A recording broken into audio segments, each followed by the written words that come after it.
I'll be reading from Proverbs chapter 31. What my son, and what son of my womb, and what son of my vows? Do not give your strength to women, nor your ways to that which destroys kings. It is not for king, O Lemuel. It is not for kings to drink wine, nor for princes intoxicating drink, lest they drink and forget the law, and pervert the justice of all the afflicted. Give strong drink to him who is perishing, and wine to those who are bitter of heart. Let him drink and forget his poverty, and remember his misery no more. Open your mouth for the speechless. In this case, of all who are appointed to die, open your mouth, judge righteously, and plead the cause of the poor and needy. Who can find a virtuous wife? For her worth is far above rubies. The heart of her husband safely trusts her, so he will have no lack of gain. She does him good and not evil all the days of her life. She seeks wool and flax, and willingly works with her hands.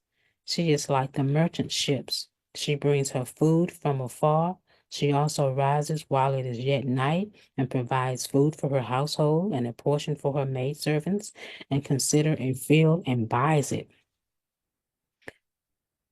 From her profits, she plants a vineyard.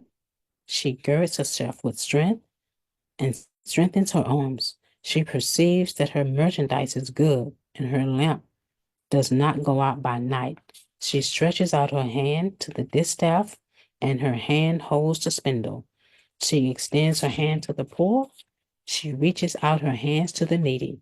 She is not afraid of snow for her household, for all her household is clothed with scarlet. She makes tapestry for herself. Her clothing is fine linen and purple.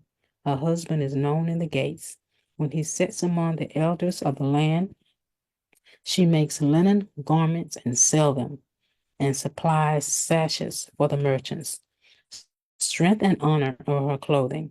She shall rejoice in time to come. She opens her mouth with wisdom, and her tongue is the law of kindness. She watches over the ways of her household and does not eat the bread of idleness. Her children rise up and call her blessed. Her children also, and he praises her. Many daughters have done well, but you excel them all. Charm is deceitful and beauty is passing, but a woman who fears the Lord shall be praised. Give her of the fruit of her hands, and let her own works praise her in the gates. Thank you for joining me today. That concludes our study reading of Proverbs chapter 1 through 31. I thank you for joining me.